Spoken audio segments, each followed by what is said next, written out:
Bismillahirrahmanirrahim. Assalamu alaikum, dear students. How are you? I hope you'd be fine. The Grammar Tree, Book 7, Oxford. Lesson number 1 about nouns, and now we are heading towards page number 2, where we have been provided with the rules for countable and uncountable nouns. We have already learned about these two types of nouns, countable and uncountable. With their names, you can understand that the nouns that could be count on the fingers are called countable nouns, but the ones that cannot be counted on your fingers are called uncountable nouns. We can see a lot of things around us that could be countable or uncountable, and they are considered as nouns because they have physical existence. ठीक है, तो singular countable nouns cannot occur without an article or a determiner. So you must know what are these two. The articles are a, an, and the. The use of these words are before a countable noun. If you see a noun with these articles, it means the given noun is countable. Similarly, if there is a determiner before a noun, it is also a countable noun. These are the two symbols that tells you that the given noun is a countable noun. What are determiners? So determiners are used to define nouns. Articles are also determiners. Determiners क्या होते हैं? जो noun से पहले हम use करते हैं words को, जो nouns हैं उनको define कर रहे होते हैं. तो it could be anything like I have lost my book. This word is a determiner that is used before a countable noun. Similarly, I have lost a book. A is an article and also a determiner because it is used before a countable noun. तो जहाँ पर आपके पास कोई determiner या कोई article आएगा before a noun, you can easily understand that the given noun is a countable noun. ये एक निशानी है आपके पास. Next, they are telling us a rule about uncountable nouns that they cannot take the article a or an. अब ये जो uncountable nouns होते हैं, इनसे पहले आपके पास a और an नहीं आ सकता. इसका मतलब है यहाँ पर इन्होंने the mention नहीं किया. द भी आर्टिकल होता है और द डेफिनेट आर्टिकल होता है. आ और एन जो है वो इनडेफिनेट आर्टिकल्स होते हैं. तो इसका मतलब ये हुआ कि अनकाउंटेबल नाउन से पहले हमारे पास आ और एन तो नहीं आ सकते, लेकिन हाँ हो सकता है द का यूज़ हो सकता हो. For example, there is sugar in the box. तो शुगर से पहले आप देख सकते हैं कि हमारे पास सिर्फ यहाँ पर इज़ मौजूद है, that is a helping verb, लेकिन कोई भी आर्टिकल भी नहीं है और कोई भी डिटरमाइनर भी नहीं है. तो इट शोज़ कि यहाँ पर जो शुगर का वर्ड यूज़ हुआ है इट इज़ नॉट काउंटेबल. तो यहाँ पर हमें ये बात पता चली कि काउंटेबल नाउन से पहले हमारे पास या तो आर्टिकल होगा या डिटरमाइनर होगा, लेकिन अनकाउंटेबल नाउन से पहले हमारे पास आ और एन आर्टिकल वगैरह या डिटरमाइनर्स नहीं होंगे. Although uncountable nouns do not have a plural noun, we can use units of measurements to refer to the quantity of uncountable nouns. Uncountable noun से पहले आपके पास uncountable nouns आपके पास plurals में तो नहीं आते, ठीक है, क्योंकि आप उसको काउंट नहीं कर सकते. countable nouns ही आपके पास singular और plural में होते हैं. uncountable nouns को आप ये नहीं कहते 1 2 या 10 11 या 12 13 इस तरह के वर्ड्स आप यूज़ नहीं कर रहे होते, तो उसके लिए singular plural नहीं होता हमारे पास, ठीक है. लेकिन उसके अंदर हम मेजरमेंट्स के डिफरेंट यूनिट्स को यूज़ कर रहे होते हैं, जैसे हमारे पास लीटर्स है, लोव्स है, किलोग्राम्स है, किलोमीटर्स है, इसी तरह सैशे है. और तो ये सारी चीज़ें हमारे पास यूनिट्स ऑफ मेजरमेंट्स होती हैं. तो ये हम जो है वो अनकाउंटेबल नाउन्स के साथ यूज़ करते हैं. जैसे मिल्क अनकाउंटेबल है, लेकिन इससे पहले हमने एक यूनिट ऑफ मेजरमेंट यूज़ किया है, that is litres of milk. We bought 3 litres of milk, 2 loaves of bread. अब ब्रेड हमारे पास क्या है, अनकाउंटेबल नाउन है, तो इससे पहले हमने लोव्स का वर्ड यूज़ किया. इसी तरह से शैम्पू हमारे पास अनकाउंटेबल नाउन है, इससे पहले हमने साशे का वर्ड यूज़ किया. साशे काउंटेबल है, ठीक है, और ये एक यूनिट है, ठीक है. तो इसी तरह से राइस है, राइस अनकाउंटेबल है, इससे पहले हमने किलोग्राम्स एक यूनिट यूज़ किया. तो हम इससे पता ये बात चलती है कि अनकाउंटेबल नाउन से पहले हम यूनिट्स यूज़ कर सकते हैं मेजरमेंट्स के. He asked for a glass of water. Water again is uncountable, इससे पहले हमने क्या यूनिट यूज़ किया, glass of water. 3 cups of coffee. Coffee क्या है, अनकाउंटेबल है, उससे पहले हमने कप्स का वर्ड यूज़ किया. फिर 2 packets of chips. Chips uncountable है, तो उससे पहले हमने 2 पैकेट्स का वर्ड यूज़ किया. अब हमारे पास नेक्स्ट जो क्वेश्चन है, it says identify countable, uncountable, concrete, abstract and collective nouns in these sentences. You have been provided with few sentences in this exercise. See on page number 2, and you have to identify the nouns as countable or uncountable with subdivision of concrete and abstract. So each and every of these types, countable and uncountable, are subdivided into concrete and abstract. So it means countable could be concrete or abstract. Similarly, uncountable could be concrete or abstract. ठीक है. And the fifth one is collective nouns in these sentences, and write them in the table on page number 3. An example has been given for each type. अब यहाँ पर आपके पास जो sentences हैं उसके अंदर आपको ये पांचों जो है nouns को identify करना है कि कौन से इसमें से जो nouns हैं वो countable होंगे और उसके साथ साथ concrete होंगे या abstract होंगे. इसी तरह से कौन से nouns जो given हैं वो uncountable होंगे और उसके साथ साथ वो concrete होंगे या abstract होंगे. तो ये चीज़ें हम पहले भी पढ़ चुके हैं कि concrete basically फिजिकल नाउन्स होते हैं. तो यहाँ पर हमारे पास जितने भी नाउन्स हैं जिनका कोई फिजिकल एग्जिस्टेंस होगा, जो हमें दिखते हैं, हम छू सकते हैं, महसूस कर सकते हैं, वो सारी चीज़ें हमारे जो चीज़ें हम देख सकते हैं, छू सकते हैं, ठीक है, तो वो सारी चीज़ें हमारे पास कॉन्क्रीट नाउन्स के अंदर आती हैं जिनका एक फिजिकल एग्जिस्टेंस होता है. But abstract nouns refers to an idea और concept that does not exist in the real world and can not be touched, like freedom, love, hatred. These are all nouns that are abstract nouns because they do not have a physical existence. ठीक है. तो अब यहाँ पर हमने ये find out करना है कि किन चीज़ों को हम काउंट कर सकते हैं और उसके साथ उनका फिजिकल एग्जिस्टेंस है, किन चीज़ों को हम काउंट कर सकते हैं जिनका फिजिकल एग्जिस्टेंस नहीं है, किन चीज़ों को हम काउंट कर सकते हैं जिनका फिजिकल एग्जिस्टेंस नहीं है और जिन चीज़ों को हम काउंट भी नहीं कर सकते और उनका फिजिकल एग्जिस्टेंस भी नहीं है. तो हमारे पास यहाँ पर 4 तरह की ये कैटेगरीज होंगी और उसके बाद कलेक्टिव नाउन्स आएंगे. तो कलेक्टिव नाउन्स किसको कहा जाता है कि जहाँ पर हमारे पास एक वर्ड यूज़ किया जाए जो कि प्लूरल ना हो, सिंगुलर हो, लेकिन वो बहुत सारे ग्रुप के ऊपर, बहुत सारे नंबर ऑफ ऑब्जेक्ट्स के ऊपर, पीपल के ऊपर बोला जाता हो, तो एक ग्रुप की शक्ल में जिसको हम बोलते हो. ठीक है. तो let's start. Let us eat some fruits, there are some apples in the basket. Here we have been provided with 3 of the nouns. Fruits है, एप्पल्स है, बास्केट्स है. ठीक है. तो ये तीनों हमारे पास नाउन्स हैं.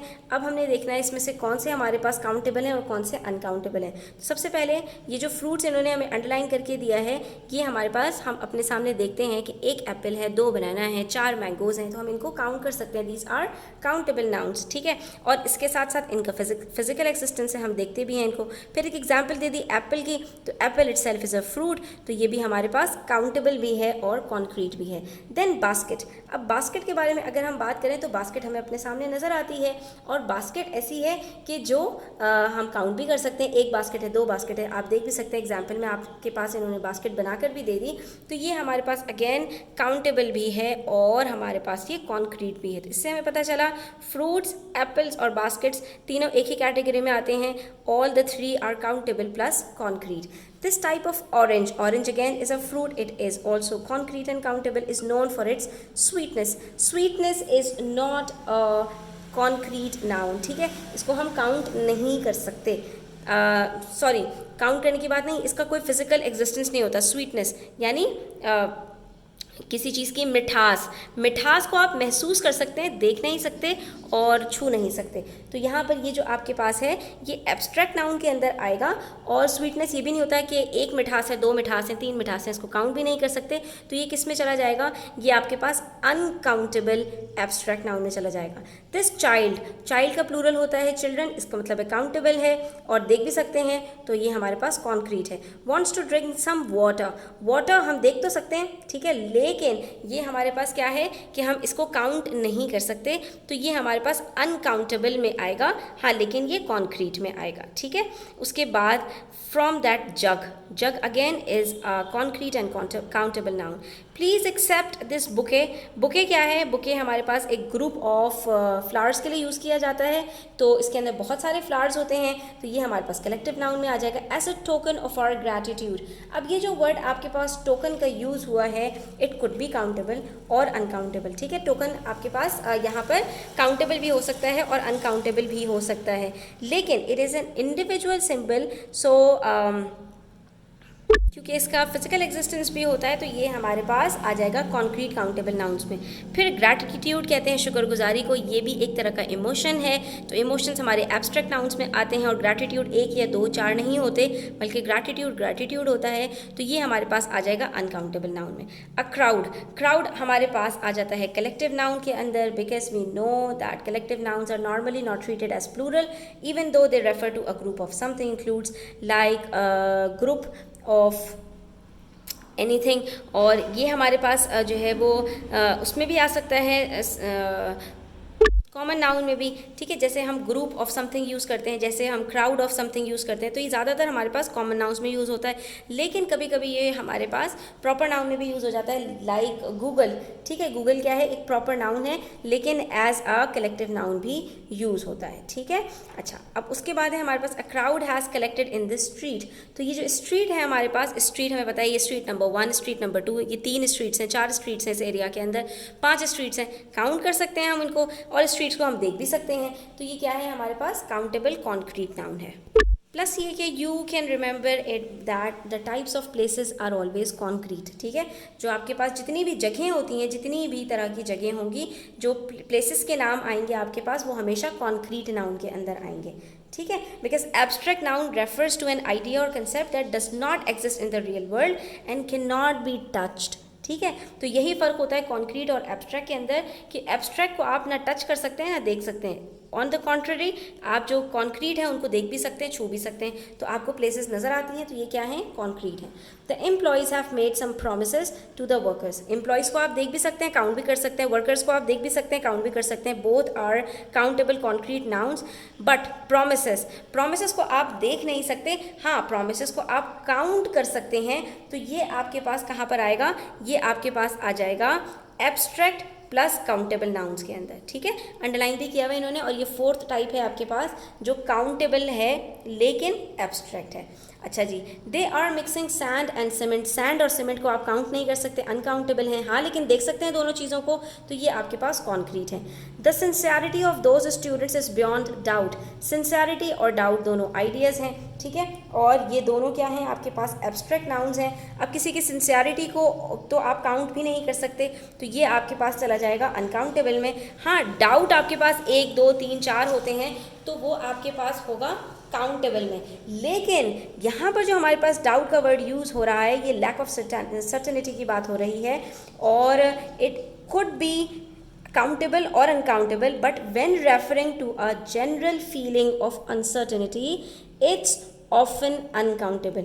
और यहाँ पर ये जो है वो इन जनरल में ही हमें बताया गया है, तो हम इसको अनकाउंटेबल में ही काउंट करेंगे। अलबत्ता स्टूडेंट्स ये कॉन्क्रीट भी हैं और काउंटेबल भी हैं। अब battalion was present at the area. Battalion किसको कहा जाता है, तो बटालियन हमारे पास एक कलेक्टिव नाउन है, और ये यूज़ होता है हमारे पास किसी ग्रुप के लिए, ग्रुप ऑफ आर्मी के लिए यूज़ होता है, तो इसलिए ये हमारे पास कलेक्टिव नाउन में आ जाएगा। और एरिया मैंने आपको अभी बताया कि जो प्लेसेस होती हैं उसको हम किस में डालते हैं, काउंटेबल कॉन्क्रीट नाउन के अंदर। तो area is countable concrete noun. Nobody will question their integrity. Nobody is a pronoun, nouns में नहीं आता ये, तो इसलिए इसको हम यहाँ पर नहीं छेड़ेंगे। क्वेश्चन यहाँ पर एज अ वर्ब यूज़ हुआ है, इसको भी हम नहीं देखेंगे। लेकिन integrity again is a feeling, या बल्कि आप यहाँ पर कह सकते हैं एक आइडिया है ये। तो ये एक एब्स्ट्रैक्ट नाउन है। और their wish for peace, peace again is an abstract noun, और ये दोनों आपके पास अनकाउंटेबल है। लेकिन विश की अगर हम बात करें, ऑल्दो इट्स एब्स्ट्रैक्ट नाउन, लेकिन हम इसको काउंट कर सकते हैं। मेरी 1 विश है, 2 विश है, 4 विश, या बहुत सारी विशेज़ हैं, ठीक है। The beauty and fragrance of a rose is enchanting.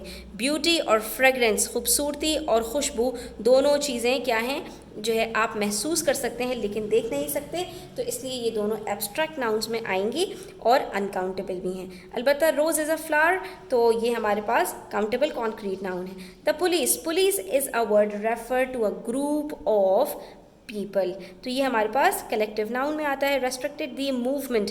अच्छा, अब ये मूवमेंट भी ऐसा वर्ड है जो हमारे पास अनकाउंटेबल और काउंटेबल दोनों में यूज़ होता है, लेकिन जब जनरल में यूज़ होगा तो इट वुड बी अनकाउंटेबल। तो यहाँ पर इन जनरल यूज़ हुआ है, it would be uncountable. Plus ये कि मूवमेंट हमारे पास एब्स्ट्रैक्ट नाउन है मूव का, तो यहाँ पर ये क्या हो जाएगा, अनकाउंटेबल एब्स्ट्रैक्ट नाउन, ठीक है। ऑफ ट्रैफिक, ट्रैफिक हमारे पास आ जाता है स्टूडेंट्स। ट्रैफिक हम देख भी सकते हैं लेकिन हम काउंट नहीं कर सकते कि कितना ट्रैफिक है, 1 ट्रैफिक है, 2 ट्रैफिक है, तो ये हमारे पास अनकाउंटेबल कॉन्क्रीट नाउन में आता है।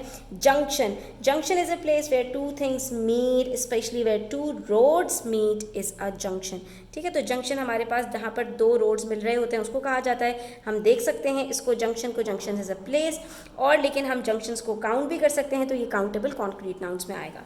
Then the interviewers, interviewers people हैं, हम उनको देख सकते हैं, काउंट कर सकते हैं, तो काउंटेबल कॉन्क्रीट है। टेस्टेड द इंटेलिजेंस को हम ना काउंट कर सकते हैं ना देख सकते हैं किसी की जहानत को, तो it's uncountable abstract. Of the candidates again people होते हैं, तो यहाँ पर ये भी हमारे पास काउंटेबल कॉन्क्रीट में आएगा। Next we have this family does not care for money. तो यहाँ पर जो फैमिली का वर्ड है स्टूडेंट्स, ये हमारे पास कलेक्टिव नाउन में आएगा, क्योंकि फैमिली कहते ही इसको हैं जिसके अंदर हमारे पास मदर, फादर, चिल्ड्रन सब आ जाते हैं, ठीक है। तो इसलिए it's a collective noun for people living in a house. Does not care for money. अच्छा, अब मनी और यहाँ पर करेंसी की बात की जाए तो इसमें एक जो है वो काउंटेबल है और एक अनकाउंटेबल है। मनी हमारे पास अनकाउंटेबल में आता है, इसको हम उर्दू में कहते हैं दौलत। दौलत को काउंट नहीं किया जा सकता, क्यों? क्योंकि सिर्फ वो मटेरियल नहीं होती, हम यहाँ पर जो और चीज़ें हैं जो अल्लाह ताला ने हमें और नेमतें दी हैं उसको भी हम मनी के साथ जो है वो रिलेट कर रहे होते हैं। तो मनी क्या है आपके पास? The concept of money itself is abstract although it exist in physical form. तो जहाँ पर हम बात रुपीज़ में, डॉलर्स में कर रहे होते हैं तो वहाँ पर हम उसको काउंट कर सकते हैं, but money itself is an abstract noun, ये आपने याद रखना है, ठीक है। और इसीलिए हम ना मनी को काउंट कर सकते हैं, तो ये अनकाउंटेबल भी है और एब्स्ट्रैक्ट नाउन भी है। उसके बाद there is appreciation of Faraz devotion and loyalty all around. Appreciation, devotion और लॉयल्टी तीनों हमारे पास अनकाउंटेबल एब्स्ट्रैक्ट नाउन्स के अंदर आता है, ठीक है। उसके बाद the mob created a lot of confusion when the incident took place. Mob means massive group of people, तो it's a collective noun. Lot of confusion, confusion क्या है? Abstract, uncountable noun. When the incident took place, incident हमारे पास ज़्यादातर नाखुशगवार जो वाक़यात होते हैं उसके लिए यूज़ किया जाता है, इसको हम काउंट कर सकते हैं, तो ये काउंटेबल में आता है। हाँ, लेकिन हम इसको देख नहीं सकते, तो ये हमारे पास एब्स्ट्रैक्ट नाउन में आता है, ठीक है। तो यहाँ पर हमारी एक्सरसाइज कंप्लीट होती है। आई होप स्टूडेंट्स आपको काफ़ी कुछ सीखने को मिला होगा। अपने पास इसको नोट डाउन कर लीजिए। पहले दो कॉलम्स हमारे पास काउंटेबल हैं, कुछ कॉन्क्रीट हैं, कुछ एब्स्ट्रैक्ट हैं। इसी तरह से दूसरे दो कॉलम्स हमारे पास अनकाउंटेबल के हैं, इसमें भी कुछ कॉन्क्रीट हैं, कुछ एब्स्ट्रैक्ट हैं, और लास्ट हमारे पास कलेक्टिव नाउन का कॉलम है, ठीक है। तो हमारे पास ज़्यादातर जो नाउन्स हैं वो काउंटेबल कॉन्क्रीट हैं या अनकाउंटेबल एब्स्ट्रैक्ट हैं। तो इससे हमें ये पता चलता है कि ज़्यादातर जो एब्स्ट्रैक्ट नाउन्स होते हैं वो अनकाउंटेबल होते हैं और ज़्यादातर जो कॉन्क्रीट नाउन्स होते हैं वो काउंटेबल होते हैं। यहाँ पर हमारी आज की वर्कशीट कंप्लीट होती है। आई होप कि आपको वीडियो अच्छी लगी होगी। अच्छी लगी तो लाइक कीजिएगा, अपने फ्रेंड्स के साथ शेयर कीजिएगा। चैनल पर नए हैं तो सब्सक्राइब करते जाइएगा। अपना ख्याल रखिएगा। अल्लाह हाफिज़।